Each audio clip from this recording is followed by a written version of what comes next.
ሄይ ኤቭሪዋን ዛሬ ለእንግሊዘኛ ግራመር በጣም ወሳኝ የሆነውን ቴንስ ፓስት ቴንስ እናያለን።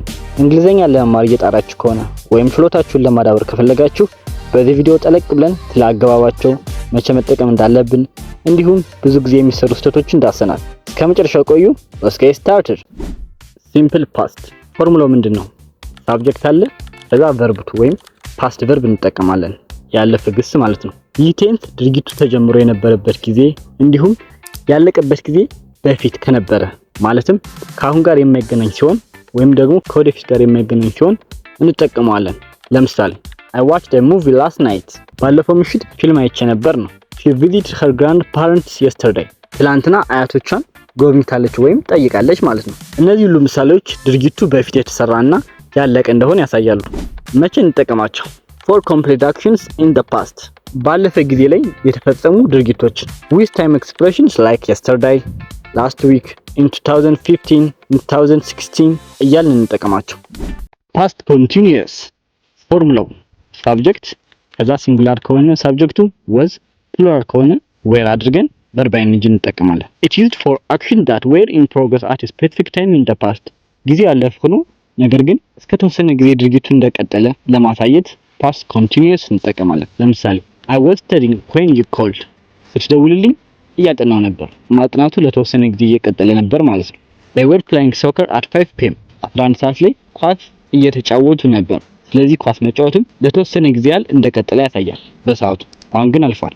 እና መቼ እንጠቀመው ካል ከላይ እንዳየነው to describe an ongoing action in the past ጊዜው ባለፈ ሰዓት ሆኖ ነገር ግን ድርጊቱ እየቀጠለ ከነበር እንጠቀመዋለን። ሁለተኛው often used with interruptions መቋረጥ ከተፈጠረ የሆነ ድርጊት እየተካሄደ ሳለ መቋረጥ ከተፈጠረ past continuous እንጠቀማለን።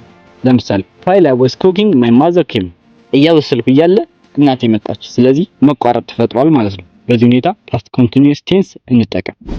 past perfect ፎርሙላው እንዴት ነው?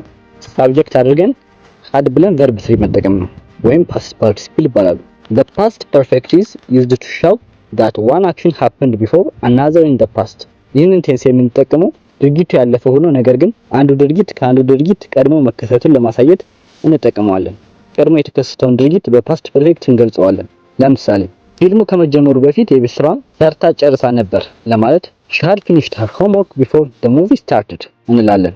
እኛ በደረስንበት ሰዓት ባቡሩ ቀድሞን ሄዷል ለማለት by the time we arrived the train had already left። ቀድሞ የተከሰተው ድርጊት ማን ነው? ባቡሩ መሄዷል። ስለዚህ had ብለን verb 3 ተጠቀምን እዚህ ጋር። መቼ እንጠቀመው? to show the order of two past actions ሁለት ያለፉ ድርጊቶችን ቅደም ተከተል ለማስቀመጥ ነው። ከላይ እንዳየነው often used with፣ before፣ after ወይም ደግሞ by the time የሚባሉ የጊዜ ገላጮች ላይ አብረን እንጠቀመዋለን።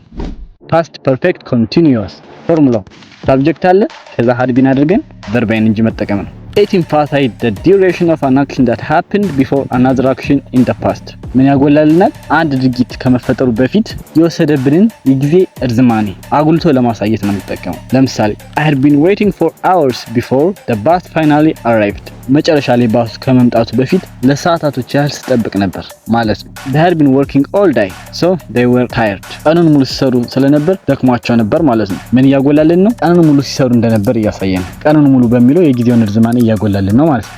መቼ እንጠቀመው? ከላይ እንዳየነው to emphasize the duration of an action ድርጊቱ የፈጀብንን ጊዜ ለማጉላት። ሌላውስ often used with for or since for እና since ላይ እንጠቀመዋለን። common mistakes የተለመዱ ስህተቶች የመጀመሪያው using the wrong tense for time expressions ጊዜ ገላጮች ላይ የተሳሳተ ቴንስ መጠቀም።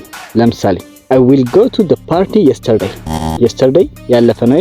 ስለዚህ ታይም ኤክስፕሬሽናችን ልክ አይደለም። yesterday ከተጠቀም ፓስት መሆን አለበት። ስለዚህ I went to the party yesterday ይሄ ከሆነ ልክ ይሆናል ማለት ነው። ሁሌም የጊዜ ገላጮችና ቴንሱ መዛመዳቸውን አረጋግጡ። ሁለተኛው confusing past simple and present perfect ለምሳሌ I have seen him last week አይባልም። ማለት ያለብን I saw him last week መሆን አለበት። ለምን? ምክንያቱም ታይም ገላጭ ካለ present perfect አንጠቀም። ሲምፕል ፓስትን የምንጠቀመው ለተወሰነ ጊዜ እና ላለፈ ጊዜ ሲሆን present perfect የምንጠቀመው ግን ላልተፈጸመ ጊዜ ነው። እዚህ ጋር last week የተወሰነ ጊዜ ነው። ስለዚህ ለተወሰነ ጊዜ የምንጠቀመው ደግሞ past simple ነው ማለት ነው። ሶስተኛው forgetting had in past perfect past perfect ላይ hadን መርሳት። ለምሳሌ she finished her homework before the movie started እዚህ ጋር ኦርደር አለ አይደል? ወይም ቅደም ተከተል አለ። ቅደም ተከተል ሲሆን ደግሞ ፓስት ፐርፌክት ያስፈልገናል። ሶ ትክክለኛው መሆን ያለበት she had finished her homework before the movie started መሆን ያለበት። ቀድሞ የተፈጸመው ድርጊት ማን ነው? የቤት ስራዋን መጨረሷ። ስለዚህ በፓስት ፐርፌክት ይቀመጣል። ከዛ የቀረው ደግሞ ሲምፕል ፓስት አድርገን ማስቀመጥ አለብን። ሶ ያለፉ ድርጊቶችን በቅደም ተከተል ስናስቀምጥ had ብለን verb 3 መጠቀም አይረሳም።